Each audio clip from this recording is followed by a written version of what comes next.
नमस्कार, एक बार फिर से स्वागत है आप सभी का इकोनॉमिक्स क्लासेस बाय नीतू मेरे यूट्यूब चैनल। आज अपनी 11वीं की तैयारी को आगे बढ़ाते हुए हम लोग कुछ और आगे की सीखेंगे, तो तैयार हो जाइए अपनी कॉपी और पेन लेकर के मेरे साथ। शुरुआत करते हैं आज के आज की वीडियो की। आज हम सब 2022 के 11वीं के क्वेश्चंस को सॉल्व करने। क्वेश्चन नंबर 1 है, who is known as the father of statistics. हम लोगों ने देखा, अभी हम लोग कंटिन्यूअसली प्रीवियस क्वेश्चन सॉल्व कर रहे हैं, तो इसमें हम लोग देख रहे हैं कि ये जो क्वेश्चंस हैं फादर ऑफ इकोनॉमिक्स, ये एक्चुअली हर बार पूछा ही जा रहा है। That is very important. Father of statistics इसमें पूछा गया है, और आपको ये भी ध्यान में रखना है who is known as the father of economics. Economics की फादर है प्रोफेसर एडम स्मिथ, और स्टैटिस्टिक की फादर कहा जाता है प्रोफेसर गॉडफ्राई ऑकिलबर्ग। मतलब सांख्यिकी का पिता कौन है? प्रोफेसर गॉडफ्राई ऑकिलबर्ग। Option number D. आगे बढ़ते हैं। सांख्यिकी के जनक के रूप में किसे जाना जाता है? गॉडफ्राई ऑकिलबर्ग को जाना जाता है। Next question, question number 2, statistic implies सांख्यिकी का तात्पर्य है। ऑप्शंस देखते हैं हमने। पॉलिटिक्स, क्या राजनीति से हम लोग सांख्यिकी राजनीति से समझते हैं।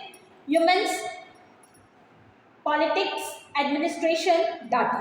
तो यहाँ पे एडमिनिस्ट्रेशन प्रशासन भी नहीं हो सकता सांख्यिकी का मतलब, पॉलिटिक्स राजनीति भी नहीं हो सकती, पॉलिटिक्स का मतलब ह्यूमन्स तो हो सकते हैं, बट ह्यूमन्स के रिगार्डिंग जो डेटा कलेक्शन होता है वो होता है सांख्यिकी और स्टैटिस्टिक्स। सांख्यिकी का तात्पर्य है प्रशासन, राजनीति, मनुष्य और डेटा, दैट मीन्स डेटा।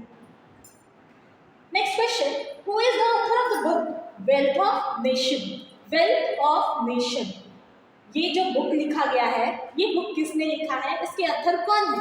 तो वेल्थ ऑफ नेशन लिखने वाले हैं प्रोफेसर रॉबिन्स। इनका लिखा हुआ ये बुक है। Wealth of nation is written by professor Robbins. Next same question in Hindi. Wealth of nation पुस्तक के लेखक कौन है? Robbins. Question number 4, the data collected by the investigator at its own is called। अन्वेषक द्वारा स्वयं जो आंकड़े संकलित किए जाते हैं उसे क्या कहते हैं? तो हम लोगों ने पढ़ा है 2 types of data, primary and secondary. Primary data क्या है? जो इन्वेस्टिगेटर खुद कलेक्ट करता है, अनुसंधानकर्ता द्वारा स्वयं एकत्रित किए गए आंकड़ों को हम लोग प्राइमरी डेटा या फिर प्राथमिक आंकड़े कहते हैं। अगर अनुसंधानकर्ता ने आंकड़े स्वयं संकलित नहीं किए और कहीं से ले लिया, पहले कभी डेटा कलेक्शन किया गया है, वहां से उन्होंने उठा करके अपना इन्वेस्टिगेशन कर लिया, तो फिर वैसे डेटा को हम लोग सेकेंडरी डेटा कहते हैं।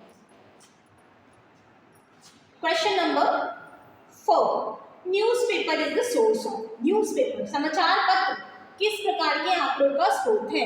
तो समाचार पत्र में जब हमें इंफॉर्मेशन मिलती है, सूचनाएं मिलती है, तो यहाँ पे जो अनुसंधानकर्ता होता है, इन्वेस्टिगेटर होता है, वो सारी सूचनाएं खुद से एकत्र नहीं करता, वहाँ पे बहुत सारे एजेंट रख दिए जाते हैं। तो ये हमारे पास सेकेंडरी डेटा का एक सोर्स के रूप में आता है। द्वितीय डाटा, संगणना विधि सर्वाधिक उपयोग किसके लिए है? संगणना और निदर्शन, ये 2 विधि है। संगणना विधि का मतलब होता है the study of each and every unit, हर एक इकाई का अध्ययन संगणना विधि।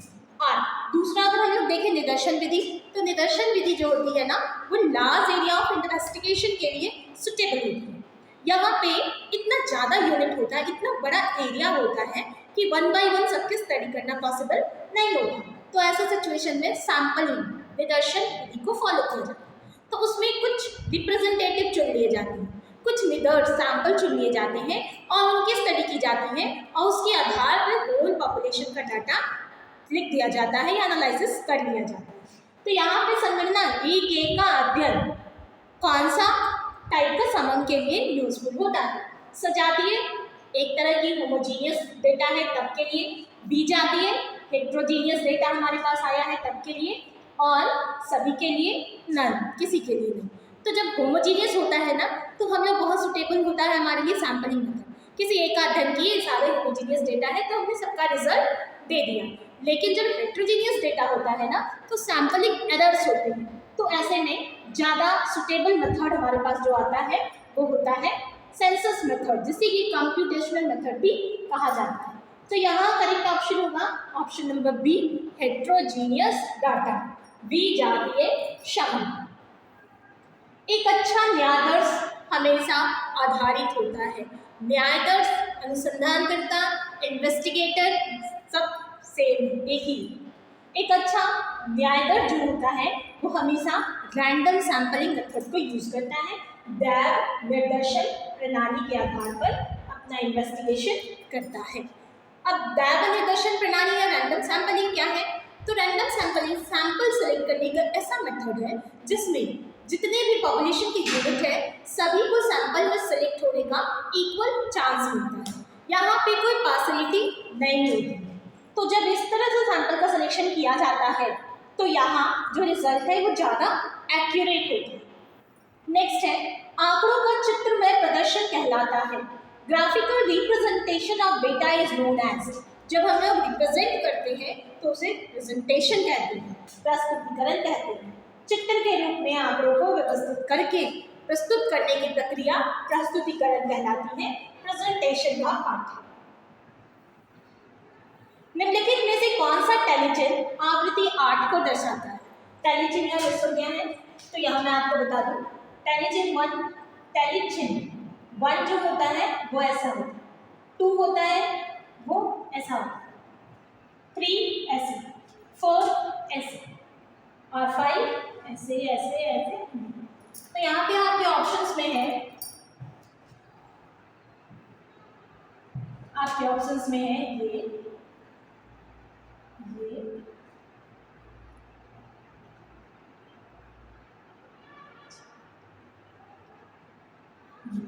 तो यहाँ में से इसमें से कौन सा टेलीचिन्ह से जो 8 बता रहा है? तो हमने क्या पढ़ा?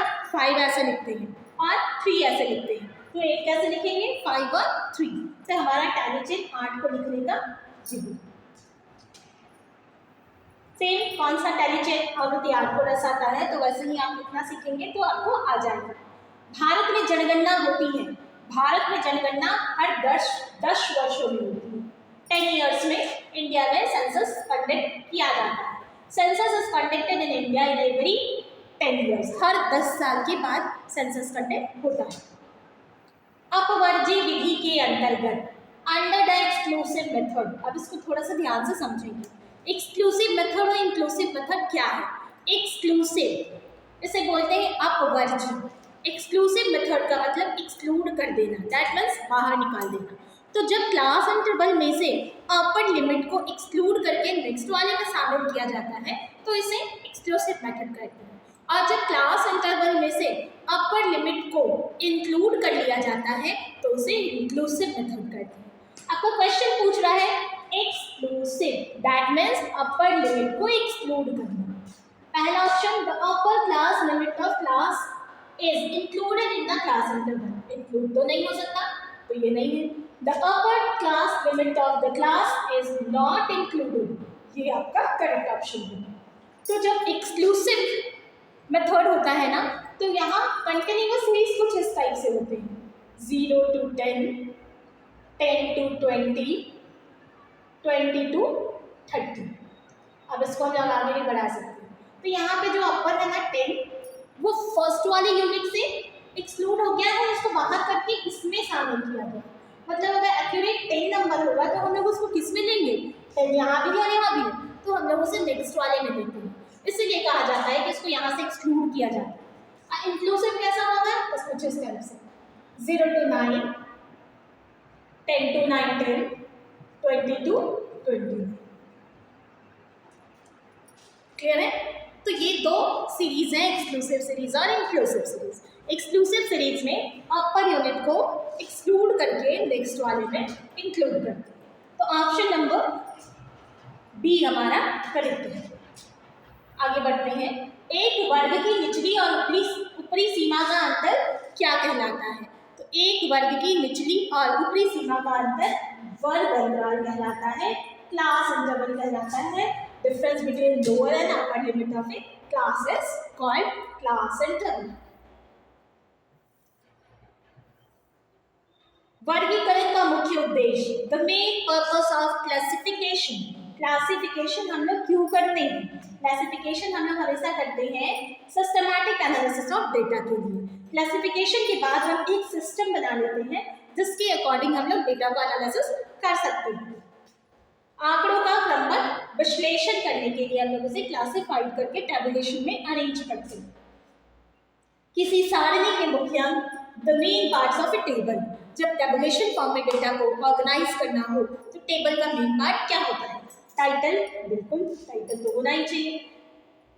फिर है सेकेंडरी डेटा, सेकेंडरी डेटा भी बिल्कुल होना चाहिए। टेबल नंबर ये भी होना चाहिए। और लास्ट आपका ऑप्शन है all of these. Correct option क्या हो जाएगा? ऑल ऑफ दीज, सभी। उजाई वक्र को कहा जाता है, उजाई वक्र को कहा जाता है, क्या कहा जाता है? इसका सेकंड नेम क्या है? तो इसका सेकंड नेम है, मे बी ये क्वेश्चन इंग्लिश में नहीं आया।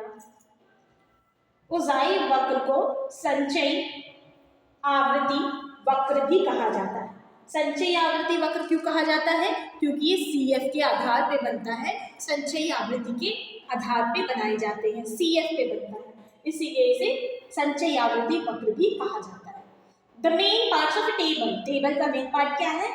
ऑल ऑफ दीज, सब कुछ है इसमें से टेबल का main part. Title, secondary data, table number, all of these. यहाँ पे एक क्वेश्चन मिस हो गया, इंग्लिश में नहीं आया और ये क्वेश्चन डबल टाइम्स है। अब यहाँ पे थोड़ा सा ध्यान देंगे, निम्नलिखित चित्र को क्या कहते हैं? ये चित्र क्या है? ये चित्र बता रहा है पाई डायग्राम, ये ऐसा है, ठीक है। एक सर्कल को डिवाइड करके उसके अंदर डेटा को पुट किया गया है। तो जब सर्कल में हम लोग डिवीजन करके डेटा शो करते हैं तो इसे कहते हैं पाई चित्र, पाई डायग्राम, पाई डायग्राम। ये ऐसा सर्कल है, सर्कल में ये डिवीजन हाफ है 50% और ये 25 का ये डिवीजन। चित्र में प्रदर्शन का सबसे सरल रूप, डायग्रामेटिक प्रेजेंटेशन का सबसे सिंपलेस्ट फॉर्म क्या है? या ग्राफिकल प्रेजेंटेशन भी कह सकते हैं। तो जब हम लोग ग्राफिकल प्रेजेंटेशन बनाते हैं तो इसमें हम लोगों को सबसे सिंपल जो होता है वो वही पाई चित्र या सर्कुलर डायग्राम होता है। वृत्तीय चित्र बहुलक की गणना का आधार है, बहुलक मोड। जब मोड कैलकुलेट करना हो तो हम लोग किस आधार पे मोड कैलकुलेट कर सकते हैं? हम लोग फ्रीक्वेंसी हिस्टोग्राम के आधार पे मोड का कैलकुलेशन कर सकते हैं। फ्रीक्वेंसी हिस्टोग्राम, आवृत्ति आयत चित्र के आधार पे, जो बार सबसे बड़ा होगा, सबसे हाइट पे होगा, दैट मीन्स वो मोड है, बहुलक है। आयत चित्र है, आयत चित्र दैट मीन्स ये जो होता है एक हिस्टोग्राम को आयत चित्र कहा गया है। ये कैसा है? 1 डायमेंशियल, 2 डायमेंशियल, 3 डायमेंशियल और मल्टी। तो जो हिस्टोग्राम होता है वो 2 डायमेंशियल डायग्राम में आता है, ठीक है। ग्राफ द्वारा किसकी गणना नहीं हो सकती? ग्राफ हम लोग ग्राफ से नहीं दिखा सकते। किसको? माध्य को हम लोग कभी भी ग्राफ से नहीं दिखा सकते। अर्थमेटिक मीन को ग्राफ के माध्यम से शो नहीं किया जा सकता। ब्रिटिश काल में, यहाँ से आपका इंडियन इकोनॉमी, भारतीय अर्थव्यवस्था के क्वेश्चन शुरू हो गए। 20 क्वेश्चन स्टैटिस्टिक और 20 क्वेश्चन इंडियन इकोनॉमी। आपके क्वेश्चन का डिवीजन कुछ इसी टाइप से होगा। ब्रिटिश काल में भारतीय अर्थव्यवस्था थी, कैसी थी? उपनिवेशी भी थी, अर्धसामंती भी थी, विच्छेदित भी थी। तो क्या लिखेंगे? इनमें से सभी, ऑल ऑफ दीज। स्वतंत्रता के पश्चात भारत में किस आर्थिक प्रणाली को अपनाया गया? Which economic system was adopted in India after independence? जब अपने देश को इंडिपेंडेंस मिला तो उसके बाद अपने देश में मिक्स्ड इकोनॉमिक सिस्टम शुरू हो गया। भारत में प्रथम आधिकारिक जनगणना कब हुई थी? भारत की प्रथम आधिकारिक जनगणना 1951 में हुई थी।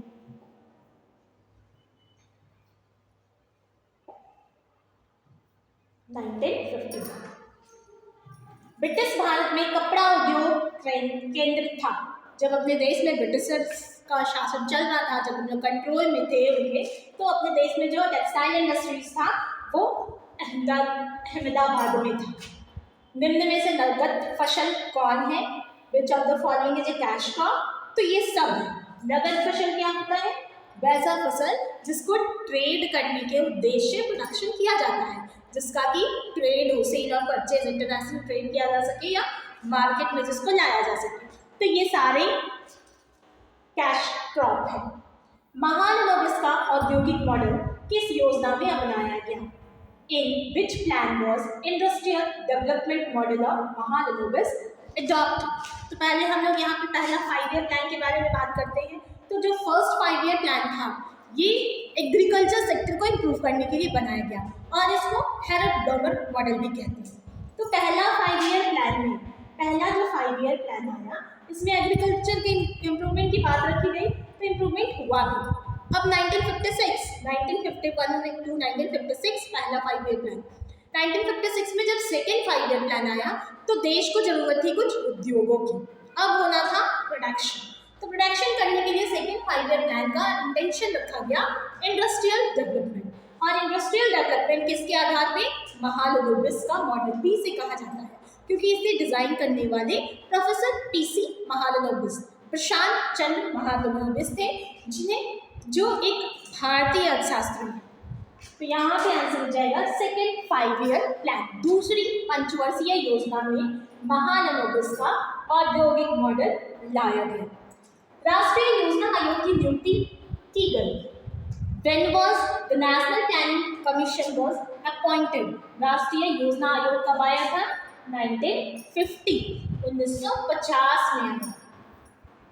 वर्तमान में नीति आयोग के अध्यक्ष कौन है? Who is the current chairman of NITI Aayog? अपने देश में विकास को आगे बढ़ाने के लिए 5 ईयर प्लान का कॉन्सेप्ट लाया गया, पंचवर्षीय योजना।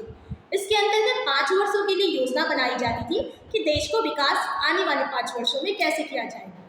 तो टोटल 12 5 ईयर प्लान आए अपने देश में, जो 2017 तक चलाए गए। 2017 के बाद 5 ईयर प्लान का कॉन्सेप्ट खत्म हो गया। तब देश का विकास कैसे हो, तो इसके लिए बनाया गया नीति आयोग। नीति आयोग बनाया गया 2015 में, और नीति आयोग का अध्यक्ष उन्हें रखा जाता था जो उस टाइम के प्रधानमंत्री होते थे। तो वर्तमान at present time NITI Aayog के चेयरमैन हैं श्री नरेंद्र मोदी। आने वाले समय में जो भी प्रधानमंत्री होंगे वो इसके चेयरमैन हो जाएंगे। देश की लगभग कितनी आबादी कृषि क्षेत्र से आजीविका प्राप्त करती है? अपने देश में approximately how much population of the country earns livelihood from agriculture? तो अपने देश की 2/3 अपने देश की 2/3 भाग जो है वो एग्रीकल्चर पर डिपेंड है। 2/3 part of our population is depend on the agriculture. 2/3 option number B.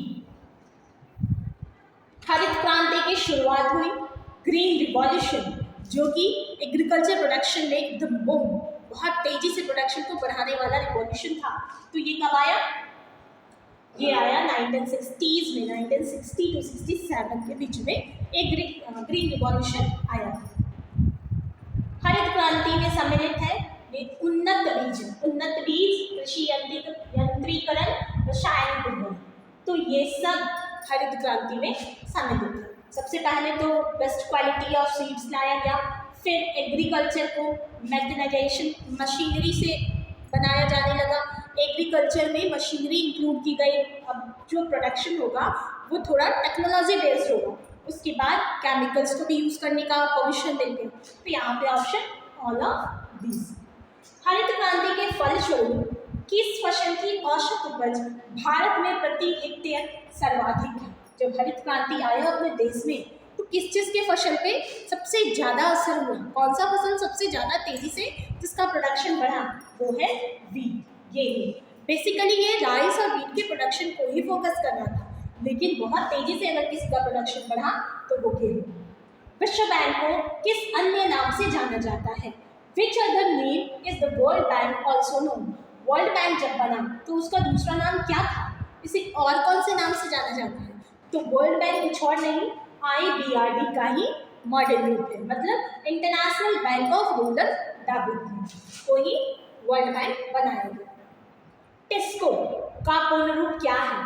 TISCO क्या है? Tata iron and steel company. Tata iron and steel company organisation. नई औद्योगिक नीति कब घोषित हुई?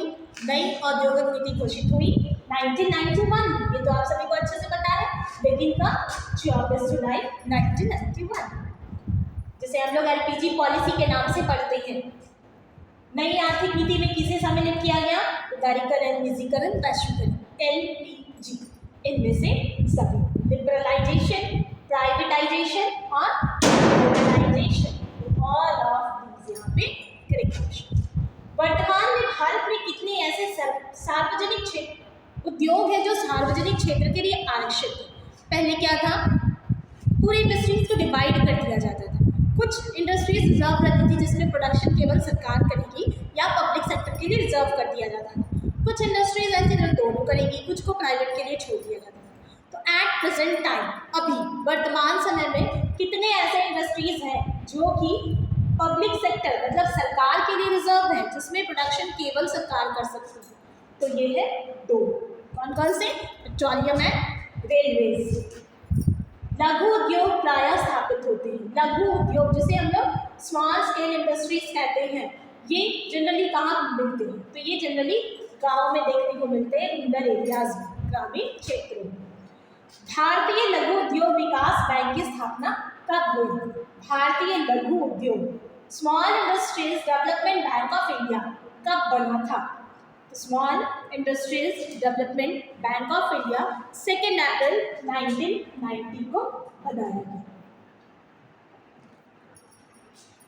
विश्व व्यापार संगठन का गठन किया गया। विश्व व्यापार संगठन कब बना? WTO 1995 में। WTO वर्ल्ड ट्रेड ऑर्गेनाइजेशन कब लाया गया? वर्ल्ड ट्रेड ऑर्गेनाइजेशन आया 1995 में। तो इस वीडियो में हमने 2022 के सारे MCQ क्वेश्चंस जो JAC 11 एग्जाम में आए थे उसको डिस्कस किया, और इसके पहले हम लोग 23, 24 क्वेश्चंस को डिस्कस कर चुके हैं। तो ये सारे क्वेश्चंस आपको एग्जाम के पैटर्न के बारे में बताते हैं कि आपके एग्जाम्स में 20 मार्क्स के क्वेश्चंस रहेंगे जो कि स्टैटिस्टिक्स से होंगे, और बाकी का 20 मार्क्स का जो क्वेश्चन रहेगा वो इंडियन इकोनॉमिक डेवलपमेंट से रहेगा। क्वेश्चन का पैटर्न ऐसा ही होगा जिससे हमने अभी तक रिवाइज किया। तो आगे हम लोग फिर से 2021 के क्वेश्चन के साथ मिलेंगे नेक्स्ट वीडियो में। Thank you.